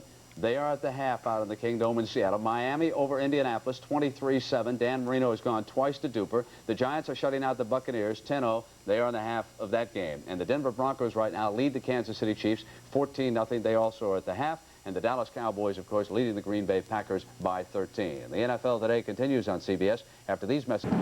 Texas Stadium in Irving, Texas, where the Cowboys lead the Green Bay Packers 13-0. Forrest Gregg is in his first year as the head coach of the Packers. And I guess Vince Lombardi, who is acknowledged as being such an outstanding leader and such a great coach who spent those years in Green Bay, started off by saying Forrest Gregg was the best lineman he ever coached, and then he said he's the best player I ever coached as an offensive tackle and an offensive guard. You know, and that's something for an offensive lineman. You know, usually the best is some quarterback or some running back, wide receiver, but when you have a guy that is the best you've ever coached, that means that this guy may have been one of the best or the best offensive linemen that ever played this game. Of course, back in 1967, he was involved with the Packers was a lineman with the Packers in the famous Ice Bowl game. He was talking to us yesterday about he remembered every play in that drive. He was talking to the thing, and said they were all down there like chicken scratching, you know, trying to get some footage. And here we see Forrest Gregg there. He's a right tackle. Remember, Bart Starr is going to quarterback sneak it to the right. He said on the timeout before that play, he went over to Coach Lombardi. Still calls him Coach Lombardi, and said, I said, you know, we can't pull our guards. We have to do something straight ahead. Coach Lombardi said, okay, 31, and the quarterback keep the ball. Boom. And Green Bay won that game 21-17. Another guy who was involved in that game, another Hall of Famer, and certainly one of the greats ever to play, was Bob Lilly, who was the honorary captain for the Cowboys today. And Tom Landry said of Bob Lilly, there will never be anybody like Bob Lilly. Well, you know, the thing that was kind of exciting about Bob Lilly, today he was the honorary captain. When they introduced him with the lineups, he got 10 times the ovation that the rest of the players did. And again, I just like to see that. I mean, you know, they still remember these guys. Well, probably every team ought to do that and get back into history a little bit. I think that's something that the game needs. It's 13-0 right here at Texas Stadium. The Cowboys lead the Packers. Back at Texas Stadium, it's 13-0. The Cowboys over the Packers. Forrest Gregg. It would seem to us, at least from our vantage point, looking down at what's going on at the Packer bench, that Lynn Dickey may not start the second half. It may be Randy Wright, the rookie from Wisconsin. But right now, Eddie Garcia will kick off. Back deep for Dallas, Gary Allen and Ron Fellows. 13-0 Cowboys leading. Line drive kick by Garcia, who played his college football at SMU right here. This is Fellows. Fellows to the 20. Guy Prather again is the man down to make the hit. Seems like that's been every time for the last 2 weeks. He's been the man to lead the rush downfield. Let's look at halftime statistics now and see what went on. Totally dominated. Well, hold it a second. There's a penalty marker down back in front of the Packer bench. Here's the statistical study of the first half. You know, I think the thing is, you know, you always think of the Packers as offense, and maybe they don't get rushing, but look at that passing. They only had 28 yards passing in the first half, and you can see here that Lynn Dickey has a look of frustration about him, and I think they'll probably switch quarterbacks. But the other thing that I'm sure that they talked about in there at halftime is picking up those blitzes, and until they do that, it's all academic. Lynn Dickey was only 5 for 16 and 64 yards, but really, they finally got the regular defense solved, but they still didn't get that 4-0 thing of the Cowboys solved yet. So Garcia now, after the penalty on the kickoff, will start the action from the 30-yard line. Last week, the Packers had a problem with the Bears. Obviously, they lost the game, but only 9-7. Chicago held the ball for more than 40 minutes in the game. There is Randy Wright. He looks serious about warming up this time. Garcia really roots this one. Fellows chased 5 yards deep in the end zone, out of the end zone. He kicked that ball 75 yards. Must be something to do with the air. Hogaboom, you saw it, gash in his elbow at the half, or before the half when he was holding for the field goal attempt. He had put his elbow in the ice bucket during the half. He is back, however. That's aggravating more than it is painful. Yeah, I don't think a scab on an elbow has ever taken a quarterback out of an NFL game, do you? Not a National Leaguer. And he looks like one. He does, you know, Boomer. Yeah, Boomer. Dorsett is deep. Springs in front. It's Springs. About 6. Terry Jones, the nose tackle. Number 63 made the stop on Springs. See what happened to him. I think he went the wrong way. You see, he's going to go into Rafferty right here. We'll see if you see, and he goes to his left. You see that? Rafferty just keeps him going that way, takes him that way, and by the time he gets by, Springs has that 5, 6, 7 yard gain. Because Rafferty gave him a little influence, they call that. He said, hey, we're going this way. Jones goes that way. Nope, Springs goes the other way. The Cowboys are good at that influence. This is Dorsett. He got maybe one. Alfonso Carricker and Terry Jones again. Let's watch him again. Now again, he's going into Rafferty, see, and then the guard comes down. You see, he's saying, "I got that center, I got that center," and then boom, here comes the guard down on him, and that's Glenn Titensor there. He just takes him right out of the play.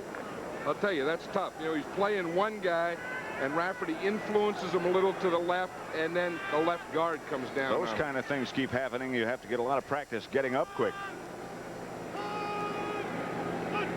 3rd and 3. Hogaboom back to throw. Outside, Springs can't find the handle, had a turn back. Mark Murphy was out there with him. And Danny White will come on a punt.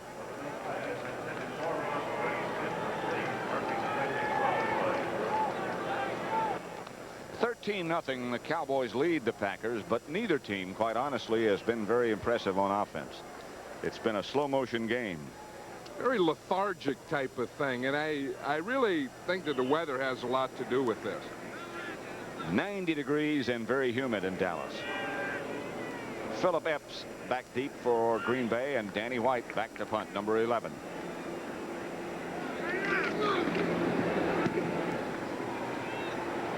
Epps, 36. Victor Scott, for the second time, is right in his face as he makes the catch. Number 22, so impressive in training camp and down quickly on special teams. Well, they're going to have to start doubling or triple teaming Victor Scott on this, because you can only have 2 guys can go down when the ball is snapped. And Victor Scott is the guy on the left, so you can put 2 guys on him. You got to get up and you hit him and keep him from getting down there. And we know Lynn Dickey's not playing quarterback now because he's there with his helmet off. There's the guy it is. Randy Wright, rookie from Wisconsin, with Jesse Clark behind him. Everything is out of sync.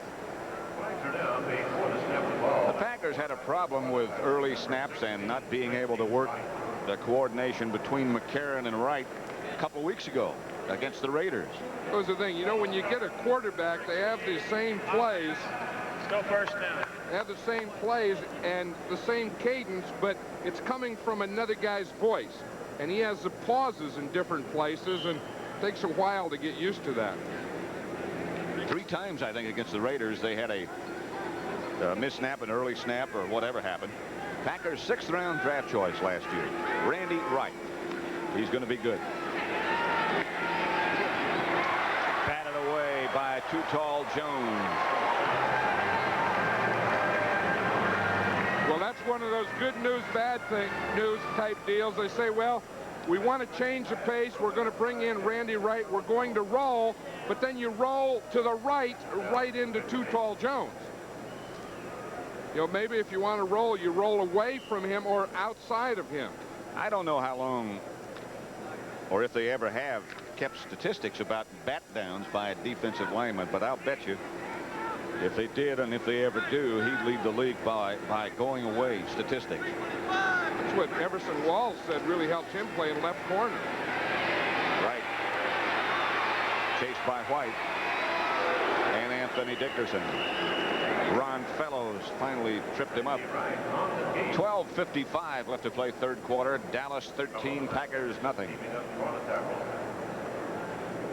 Yeah, we were talking about that, and Everson Walls says that the advantage he has of being a left corner is having Too Tall on his side.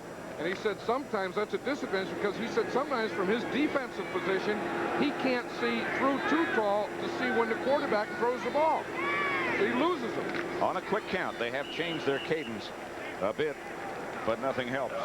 Jesse Clark, they are 0 for 8 on 3rd down conversions. They had a very frustrating week last week against the Bears, and the ovation, what there is of it, is for the Dallas defensive unit. Rich Campbell, number 19, Forrest Gregg standing there. I don't know, it'd be hard. You know, Rich Campbell, he's a 3rd quarterback. I wonder if he's thinking, geez, I'd like to get in there, or if he's thinking the way we're blocking and the way things are going, I don't know if I'd even want to get in there.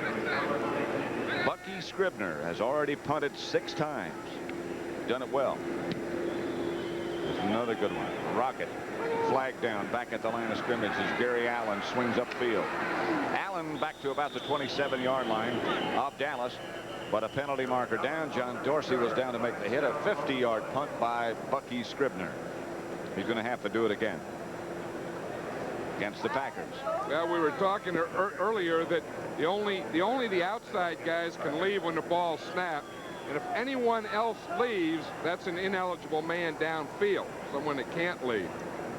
I'm sure the Packers will take that and have Bucky Scribner kick it again. Ineligible downfield on the punt, number 25. Harlan Huckleby is number 25. Forrest Gregg, all he can do is scratch his head. Packers were such a powerful offensive machine. They scored over 400 points last year. This year, they haven't been able to get on track. Well, I still say a lot of it has to do with not being able to get the ball to their outside receivers, and maybe that's pass protection. But you see here today, it was just 1-2-3 punt, 1-2-3 punt, and they just haven't been able to get anything going. The best shape they've had the ball, the best position they've been is their own 38-yard line. Scribner again gets off a real launch, and Allen signals for the fair catch at his own 23. He had some room. He's a little disgusted with himself, and now there's another flag down. You know, it happened over here, Pat, on the sideline. First, the official threw his hat, which means that the guy covering went out of bounds. You see, he doesn't have his hat on. Now, that just meant that he went out of bounds. Then, right after he threw his hat, he went, boom, he threw his flag down there. So he gave a double dipper. I think what happened, I think the Dallas guy blocked the Packer guy out of bounds when he was out of bounds. That's a good place not to be blocked. Unnecessary roughness, number 32 of the receiving team. Post possession, the receiving team will keep the ball after the penalty. Let's see. Well, it's going to happen here in the bottom of the screen because it happened out of bounds here in the Packers sideline. You see it right there now. Now it's okay. Now watch the official up here. He's going to throw his hat. See, it's okay there, but he blocked him.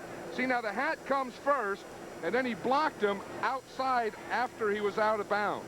Look, he's still covering from out of bounds. He's behind the visiting team. Can't do that. 13-0. Dallas leads Green Bay. At Summerall, John Madden, Texas Stadium. 13-0. Cowboys over the Packers. Dallas has the ball, their own 12-yard line. Gary Hogeboom still the quarterback. Springs and Dorsett behind him. Hogeboom fakes to the right. Tosses left. An interception. Packer touchdown. Robert Brown jumped up in front of Hogeboom and scores for Green Bay. That's the second time that Hogeboom did that today. You know, the first one, the first half, Ezra Johnson dropped one in his hands, and Hogeboom, that's him. You know, you have to get that ball over that defense. That's the second time today that the quarterback has thrown a screen pass to the defensive lineman. That may be what the Packers need to get something going here. Let's watch it in a hurry. Now what happens, he's going to fake the screen to the right, come back here.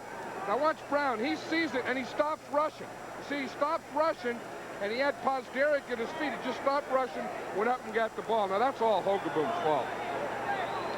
If you don't have a screen, just throw it away. Do something, but don't throw it to a guy number 93. There's no other way you can say it. It has to be that way. Garcia with Scribner holding. Will try for the extra point. Dallas 13. Extra point is blocked. 13-6. Michael Downs again on the action, and Garcia's extra point is blocked. And we have 11.5 minutes left to go, third quarter. Dallas 13, the Packers 6. Been a long time since we saw a score like that. This is a big play. Watch Michael Downs. He's the second guy in right here. He's going to come in and block it here. But I'll tell you, that could be a big play. When you block an extra point and miss it, or miss an extra point, it always comes back to haunt you. But watch that play of Michael Downs coming in there, how he stretched out and boom, knocked that thing down. That could be a very big play for the Cowboys. That's just a matter of desire. He really had to want to get it done. Here's Garcia to kick off. Back deep for Dallas. Allen and Fellows. Allen. 20. College football comes up next Saturday on CBS Sports. A key Big Ten game between the Fighting Illini of Illinois against the Hawkeyes of Iowa. Live 12 o'clock Eastern Time. College football next Saturday on CBS. And then, of course, on Sunday, John Madden and I will be at Soldier Field in Chicago for the match between these Cowboys and the Chicago Bears. Crowd starting to come to life. I'm not sure if it's life or it's booing of Hogaboom. I doubt it. Not this early in the year yet. Dorsett in motion. Pitch back, Springs, flags already. Well, it can't be too much time because there was still 13 seconds on the clock. That'd be some offensive lineman moving. Cowboys look disjointed. Number 75, offense, still first down. Bill Posterick might have moved a little early. Other scores, Seattle 17. Up until today, the Bears were unbeaten, but now they're down by 10. But remember last week, Seattle led New England 23-0 and lost. Miami 30, Indianapolis 7. Dan Marino, another big day. Denver 14, Kansas City 0. First and 15 here at Texas Stadium. Dallas 13, Green Bay 6. Dorsett shakes a couple of tacklers, but can't get rid of Randy Scott. That's one thing about Tony Dorsett. When he starts one way, if you're a linebacker, you always have to stay behind him so that you don't give him that cutback. You can never get even with him or overrun him because he will always cut back inside you when you do. Dorsett has carried 13 times, picked up only 13 yards, 23 yards, beg your pardon. Average 1.8 per carry. So it hadn't been a vintage day for him either. That's good defense, too. Hogaboom back, looking left.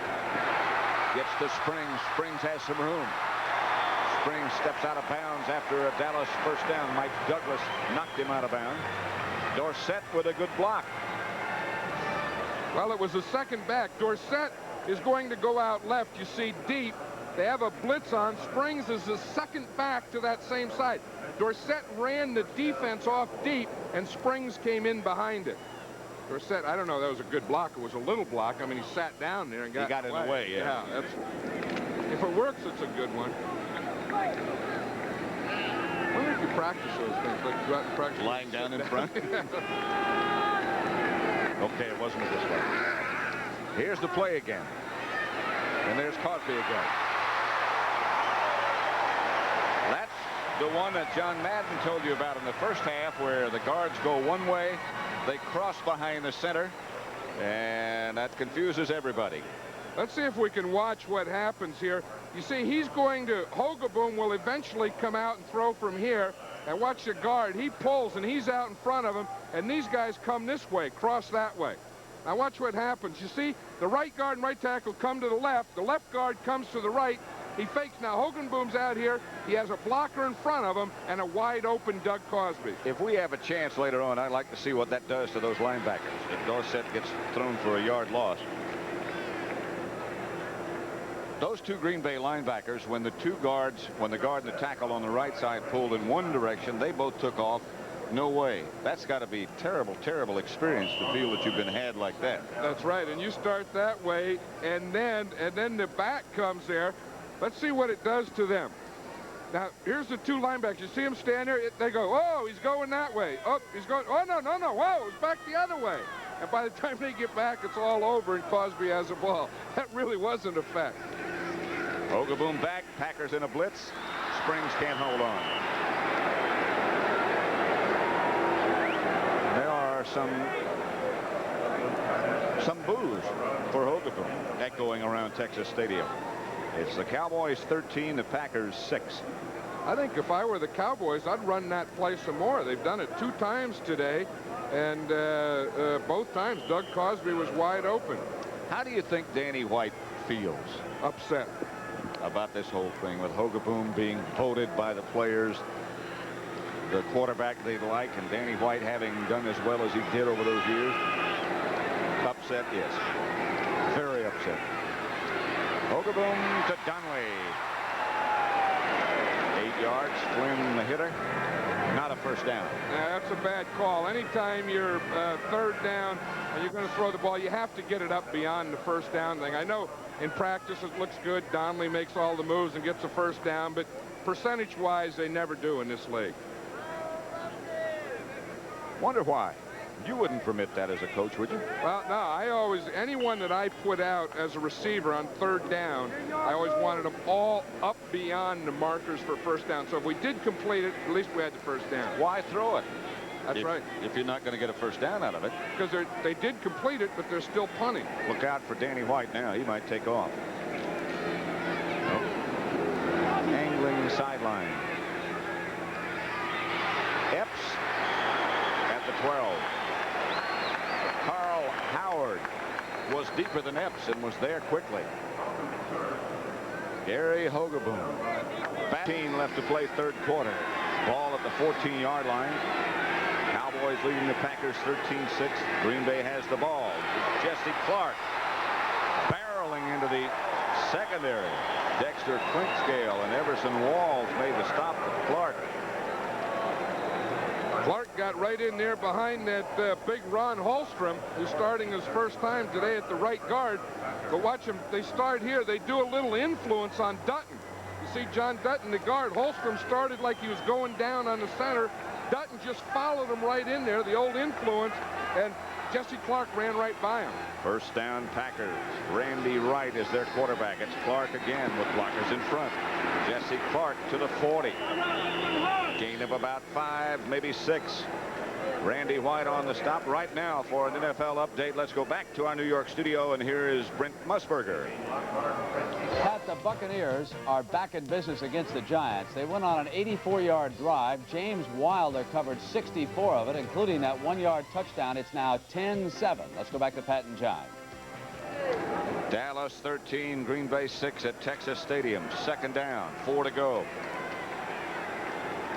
Line of scrimmage to Green Bay 40, but the Packers, after that touchdown, a cheap one, looked a little inspired. They look better. Here's Ellis. Around the outside, he'll have a Green Bay first down. Very nearly to midfield. Michael Downs chased him out of bounds. You know, for the Packers, now is the perfect time to run because we've mentioned this before, the humidity, the heat, and it's really, the defense is tired. You know, now they're a half a step slower, and now is the time to hit them with that fullback inside and the halfback outside. Got 2 big backs to do it with, Ellis and Jesse Clark. Clark goes about 235, Ellis about 225. Clark is 33 up in front of Ellis. Right. Kaufman, the intended receiver. Kaufman, you could tell right then, cannot run quite yet. Now he has a knee, he has a stretched ligament in his knee, and he's missed the last few weeks, and Forrest Gregg says we don't think he's ready to play. He's not 100%, but we are going to play him as much as he can, and he was man-to-man that time on Dexter Clinkscale. Clinkscale had good coverage. Second down and 10. Paul Kaufman, unheralded for a long time, but an all-pro. A little like John Riggins, doesn't it? National Leaguer. Right, rolls, throws. Deep for Jefferson. Walls back there, and Everson Walls comes up with the interception.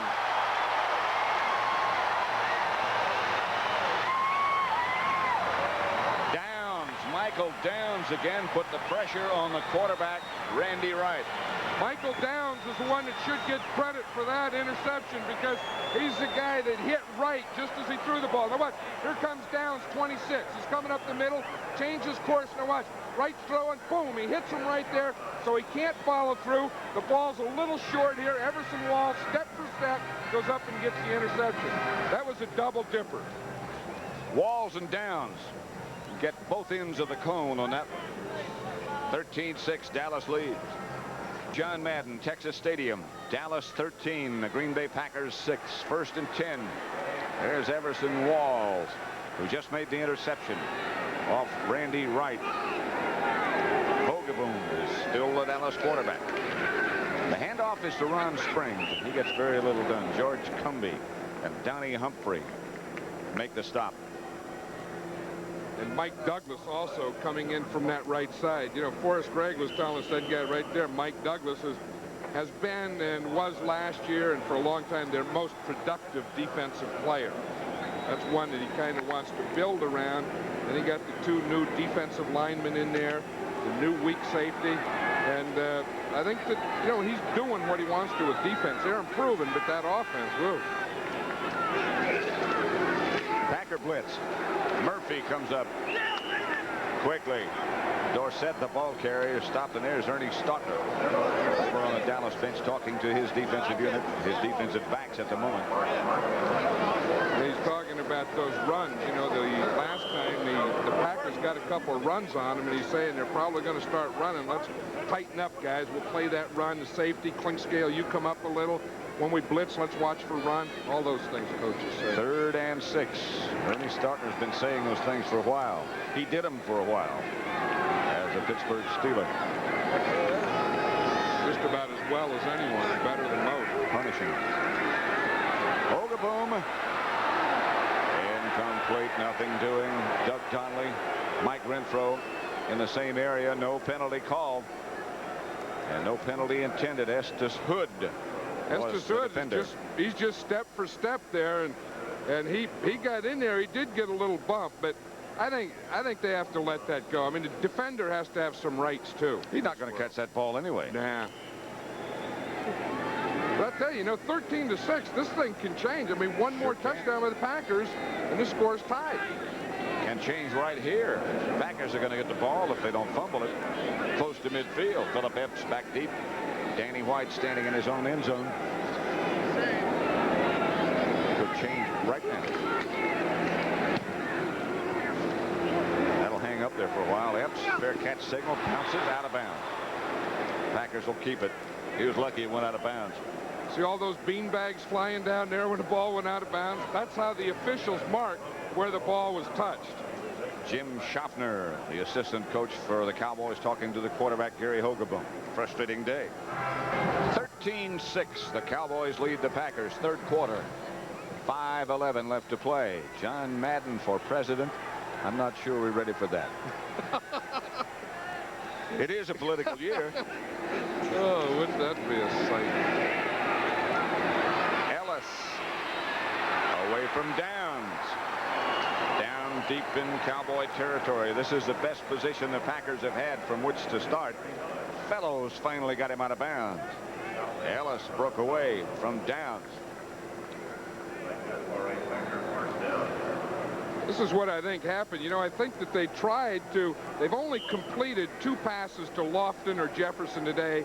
They've thrown 7 to him. I think now it looks like they're going away from that. That didn't work. Maybe they're giving up on it and going more to the backs now and maybe tight end. Cowboys 13, Packers 6, and Wright fakes to Ellis, goes deep, has Lofton. Had him and lost him, and there's a penalty marker down the way back. Where Wright was, Michael Downs was back with Lofton. The ball had been there more quickly. That would have been 6. Holding. Green Bay.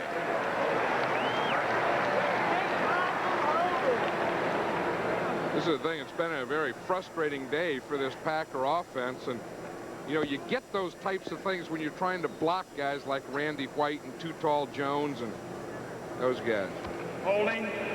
Number 67, offense. Still 1st down. Carl Swinkie. And he was the guy who was trying to block Jim Jeffcoat. Starting his 1st year out there for Harvey Martin. Probably of all the guys on pass protection, he probably has the easiest go of it today. So he shouldn't be holding. They move it back. Make it 1st and 20. I'm sorry. 4:53 left to play 3rd quarter. 1st down, the ball back at the 47-yard line now. Wright goes deep. Up into the pocket. Ron Cassidy, the 4th Green Bay wide receiver, makes the reception.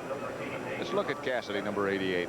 Well, you know, they hit him deep, and now they're trying to come in short underneath. We see Cassidy. He just comes up, goes to the inside, then it's an option thing, then slides back to the outside.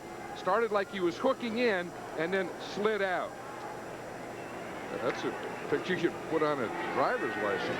That's a bad picture. You don't want to lose your license. See those in post office. 2nd and 14. Clark, look out. Dexter Clinkscale came firing in from the blind side. Wright never saw him. I'll tell you, he didn't. You know, and you talk about a guy, Dexter said that he's born again. He's born again on this one. Watch, Wright is going to go to his right. Clinkscale's coming from his backside. Now watch, he doesn't see him. He's coming, boom, boom, boom, boom, wah, right there. He didn't see him. He didn't feel him. That's lucky that wasn't a fumble. You get a lot of fumbles on that type of thing. In the NFL, they come from the blind side too, don't they? They do. Dexter was rotating on that one. 3rd down. Look out. Wright chased by White. Knocked away, intended for Lofton. Batted down by Everson Walls. Good defense by Dallas.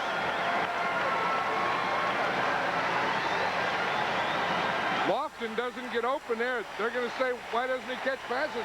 I'll tell you, Walls is just there man for man. He covers him. Walls looks like he may have been working a little harder on that play than Lofton was.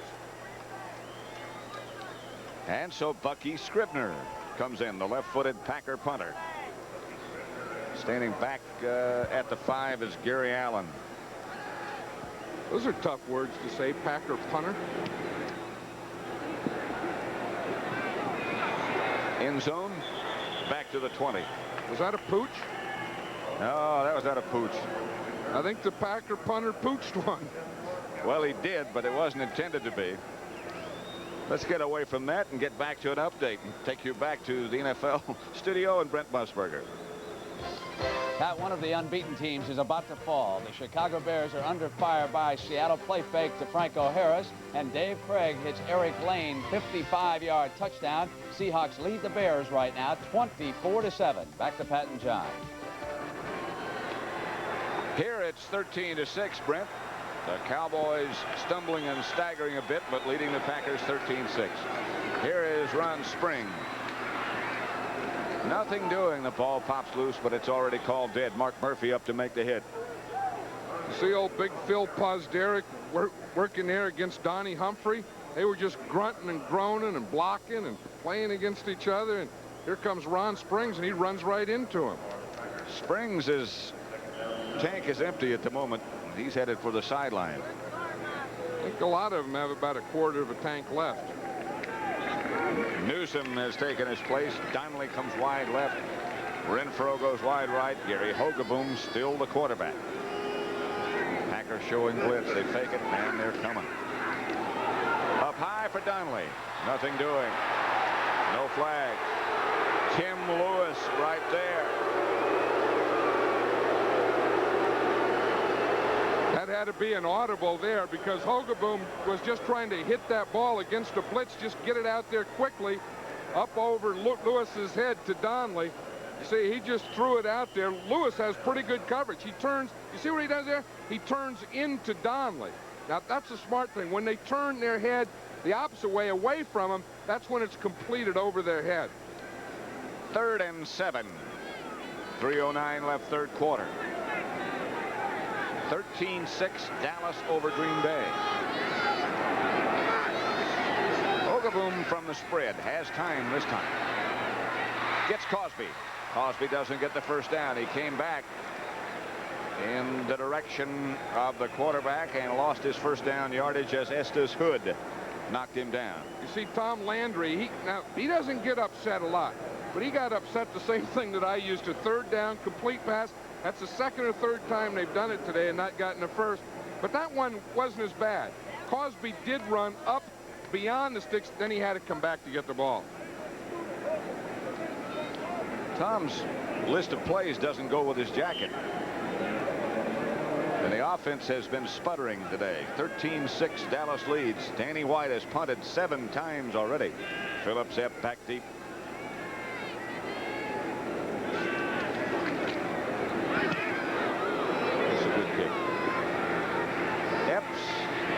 And hit quickly.